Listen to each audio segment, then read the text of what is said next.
what happens as empaths is we become victim to other people's energy, right? We give dominion and power and authority to other people's energy. And then we claim the identity of being a sensitive one. As an empath, we require the world to be different to fit us. And it feels so uncomfortable if we don't. And so we think the way out is to try to change the world around us, or secretly wanting the world to change around us so that we can feel comfortable in the world. I just want to address something real quick that I used to be so sensitive, like crazy level of sensitivity. Didn't want to go outside. I had mad social anxiety to the point where I did not want to go outside. All right. It was bad.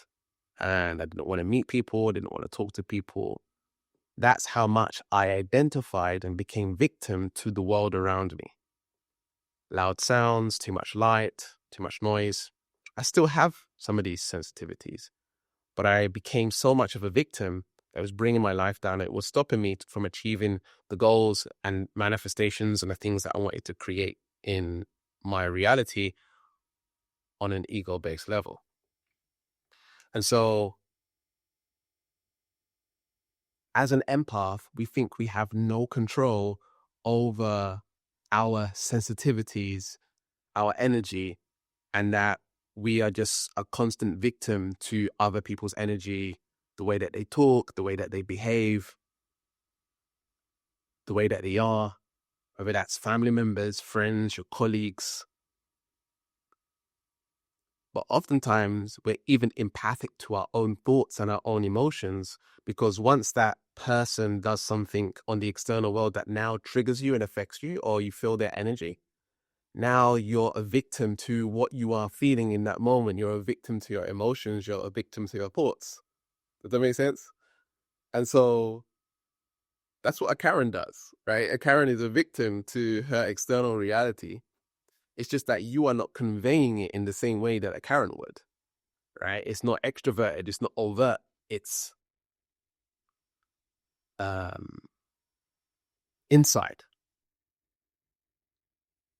It's covert, right? We got some covert Karens out here, and don't worry, I'll put my hands up and say that I was one too, right? And then I learned when you point the finger, 3 fingers point back at you. So we want the world, the matrix to change. We want the new earth. We want things to be how we think it should be, with love and compassion, love and light and truth, which is good. And I think we're doing a good thing. And I think that we are doing a good thing in doing that. And I agree. But at the same time, we're creating a narrative and story around how bad things are because of how it feels to you. And really, we need to do one thing, which I'm going to be sharing with you towards the end of this video. And if you haven't got my free training yet that shows you how to shift your internal world instantly and literally reprogram your subconscious mind in 5 minutes or less, then I highly recommend you check that out in the description. So as empaths, we want the world to accommodate how we feel. Right? If we look at the sort of new age, LGBTQ, people who are totally focused on what they are feeling, is kind of the same thing, right?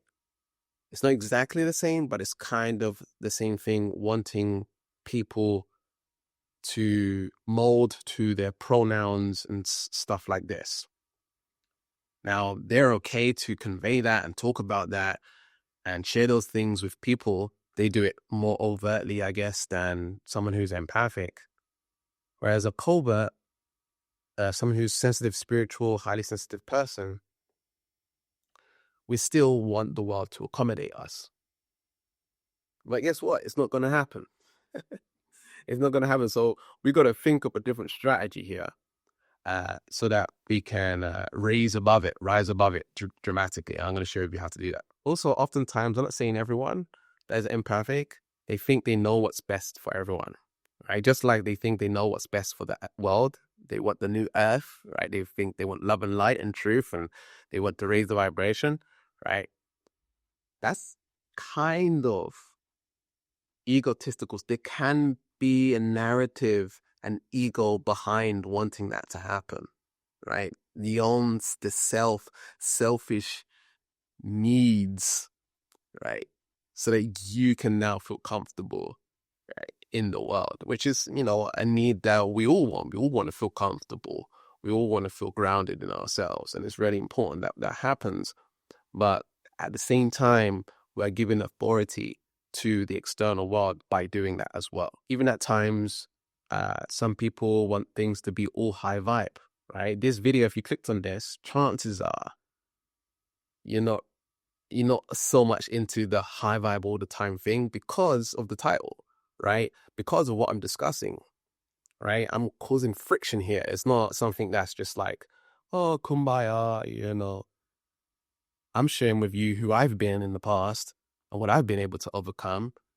And you are doing the work, right? You are here and you're like, okay, this is what I'm going to do. I'm going to listen. Oh yeah, I can see that within myself. You're not taking it personal, right? You know what I mean? And so, but some empaths can have the narrative of things needed to be high vibration all the time, which is not accepting polarity. Polarity is good and bad. And that the bad isn't bad. The bad is bad because you think it's bad. The bad is bad because you have feelings about that bad thing. You have a narrative and story about the bad thing, so it becomes more bad. Do you know what I'm saying? There's a label, there's a structure, there's an identity around things being bad. But what we got to realize is we can step back into a state of consciousness and presence and see bad as just is. It's just what it is right now. We can have a level of acceptance about what we call bad, right? Everything is God. So God is that negative emotion, but we're seeing it as something separate from God. Ooh, it's not something separate from God. It just is. So what have I got over here? And so oftentimes what we'll do in a negative situation is that, okay, we're going to send that person love and light, right? It's almost like I'm better than you, right? I'm the positive one, you're the negative one. Underneath that is a little bit of ego, right? It's a little bit of like, yeah, no, I'm better. When that person, that's just their conditioning. That's just the way that their system is set up. That's their history. That's their ancestry. That's their DNA. That's the way that they're made up. Can you have love and compassion towards them? Can you send love and light? Yes, but we got to be careful. Where is that coming from? Is it genuinely coming from your heart, or is it coming from your mind trying to create this form of escapism from what is actually negative or bad, right? Empaths also have the main character syndrome. What is the main character syndrome? Sometimes we'll get this intuitive hit, right? This download. This person is bad, right? I don't like this person. I don't like this person. I don't like the way they look, right? Something's off about their energy, right? And so we have this judgment. And sometimes, as intuitives, as spiritual people, and we're able to tap into energy, we can definitely sense that. And that can actually be right. But sometimes we close the door. Like, let's say, for example, like a woman is on a date with a guy, right? And she's the spiritual one, and she's the one that is more intuitive and stuff like this. It might be, the first date, and he just says something, and then it's like, whoop, right? The shield has gone up, right?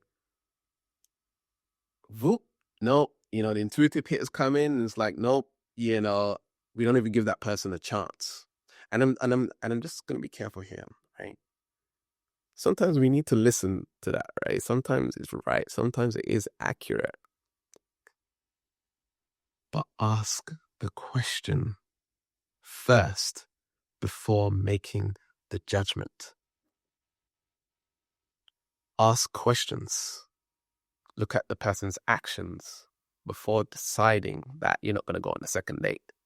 Do you know what I mean? And so, as spiritual people, I think we do need to be very protective. I think we do need to watch out for the people that we surround ourselves with, absolutely. But at the same time, sometimes we need to give grace by asking questions, asking the right questions. Then, if you got the confirmation on what you was feeling, then I would say, okay, let's go with that intuitive feeling that you had, rather than cutting the person off straight away. Do you know what I mean? Sometimes what you're feeling could be something that is slightly inaccurate, right? That maybe that feeling is accurate. Like, yeah, that feeling something's off, but it's not what you thought it was, right? It was something else. And that something else might not even matter to you. Does it make sense? So asking questions and communicating is so important. And as empaths, intuition is a form of communication. You're communicating with yourself and your higher self. But also, there's another person in the room, right? And when you ask the question, did you catch them off guard? Are they hesitating? You know, what are they saying? Are they firm in what they're saying? Does it seem truthful? You know, can you tell that they're lying when they're talking? Because you know these things, right? But you understand where I'm going with this, right? The intuitive hits is not a reason to place judgment on someone else. When something negative happens, or even your own negative emotions, right? When someone's disturbed your positive energy, we believe that someone is blocking our manifestation, right? We believe that someone is blocking our truth, our energy. That's not true. We're giving away authority. We're giving away our power to someone else. When we do get the parking spot, when you do things have divinely go our way, you know, instantly it's like, okay, this was divinely aligned and everything is good. However, when something negative happens, it's not divinely aligned anymore. But maybe that situation is teaching you not to give away your power, and that you are still divinely aligned in that moment. It's not actually something negative. It's something to reveal that you are judging this situation as something bad, and you're giving away your power to the specific situation. And again, spiritual superiority can show up as disguised awareness. And the way that this can look is like in a relationship, for example, because you are more conscious and more aware, you know that person's problems, and indirectly there's a passive aggressiveness going on that you don't even recognize within yourself, right? And I've been there myself, and it's like, you think you know better.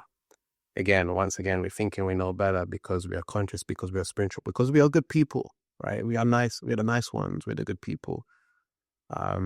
And so we have to recognize that within ourselves, that people have valid points and opinions, and just because we're a little bit more conscious or smarter or whatever it is, doesn't mean that there's not a lot of value to take out of a relationship, out of another person. What I mean by that is, sometimes you're with this person to reflect on yourself, what is going on, all of these judgments and passive aggressiveness and the feelings that we have. And again, sometimes these traits might not come out overtly. They might be more covertly, and things that you actually say to yourself and keep inside, and you don't actually express them to the other person or make it show up in that way. You kind of just push them aside. And the solution to everything that I've been sharing in this video is that empaths lack inner authority.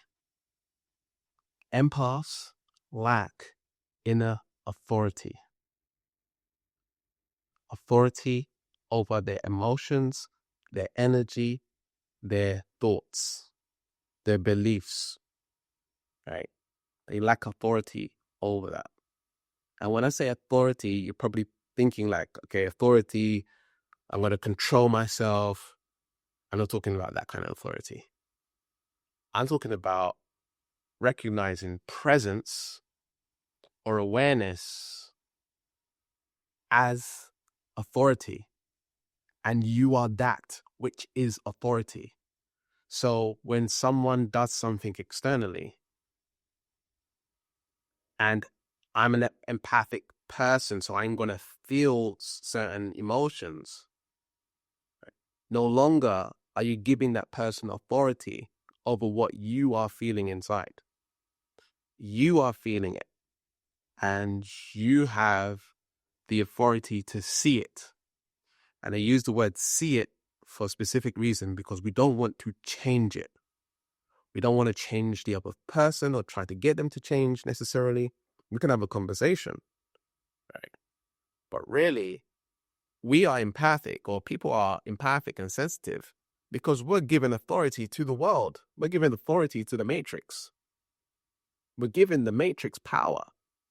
And it's like, oh, the world needs to mold to how I am. I'm sensitive, I'm weak, right? It's the victim mentality, right? You're not a victim, right? You have to realize that you are authority. What is authority? Authority is presence. Presence is authority, right? So when Eckhart Tolle says the power of now, presence, this is the authority over all, over everything. And again, it's not some egotistical controlling, because presence doesn't control everything. Presence just presence.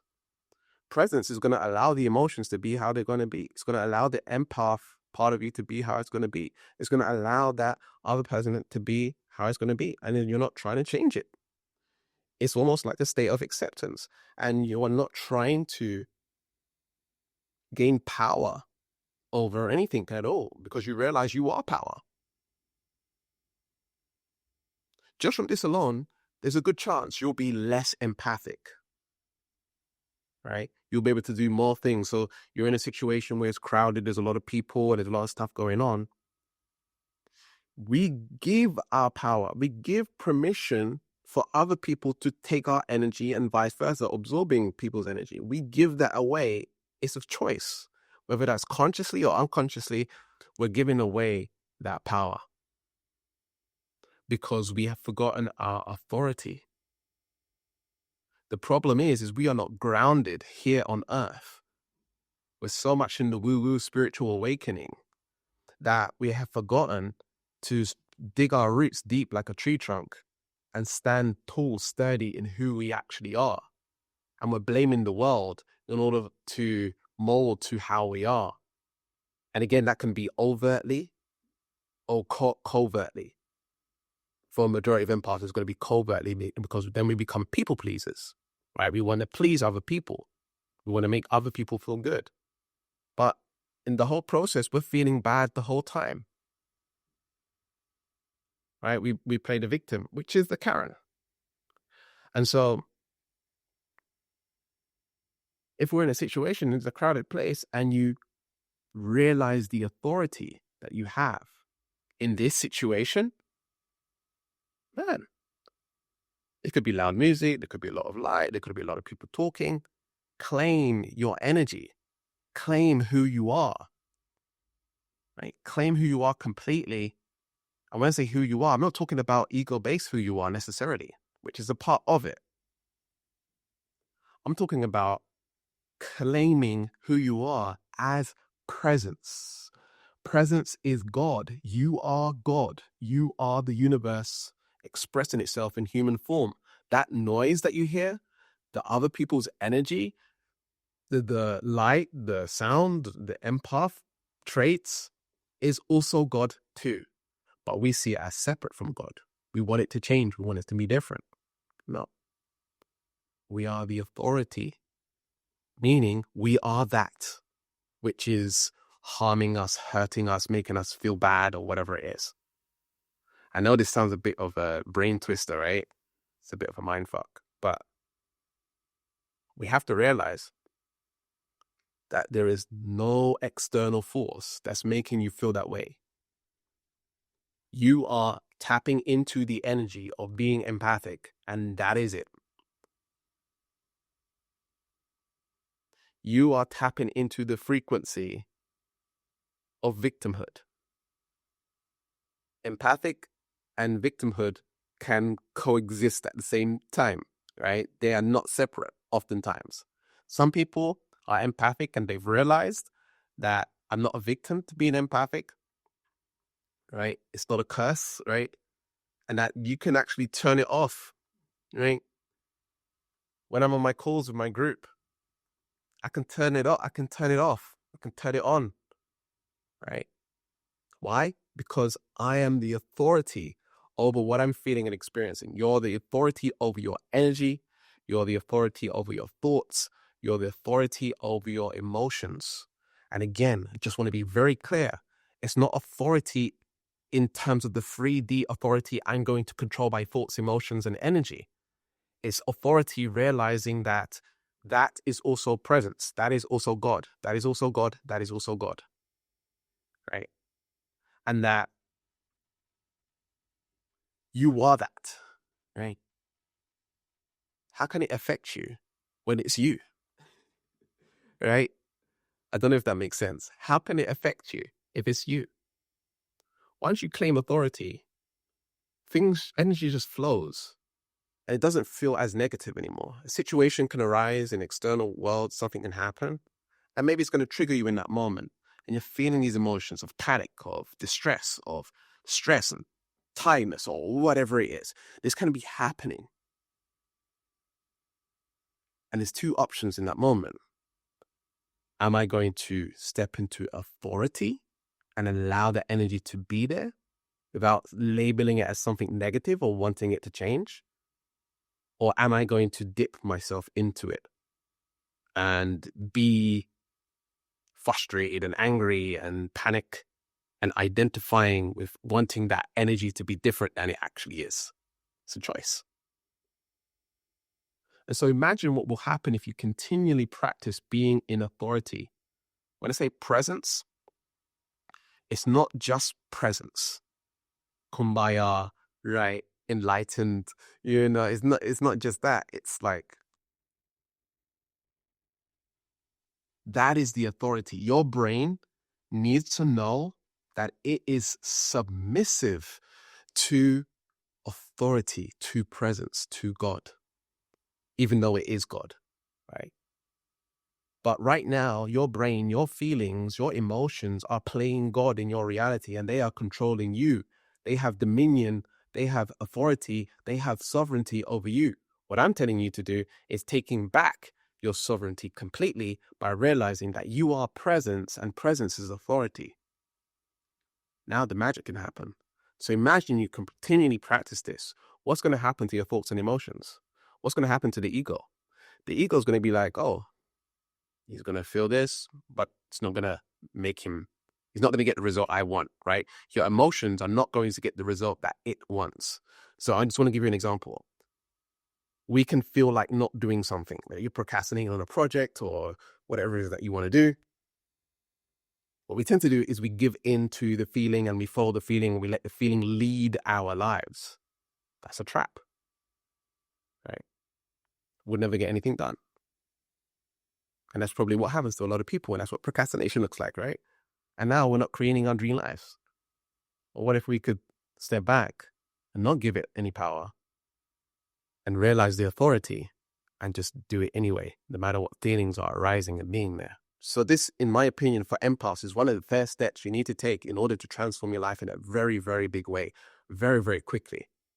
In fact, working on being in presence, authority, presence, your life manifestation will happen way quicker. Absolutely. Because you have stepped into your authenticity and you are not allowing other people to necessarily dictate how you feel. And if you do feel any type of way, it's okay. You're in your authority and you're connected to source. And so it doesn't matter. It's not going to affect your manifestations. Does that make sense? So I created a free training and it's going to show you how to reprogram your subconscious mind literally instantly, 5 minutes. And it will transform your life. Absolutely. Okay, so go check it out. Links in the description. See you in the next video. Peace.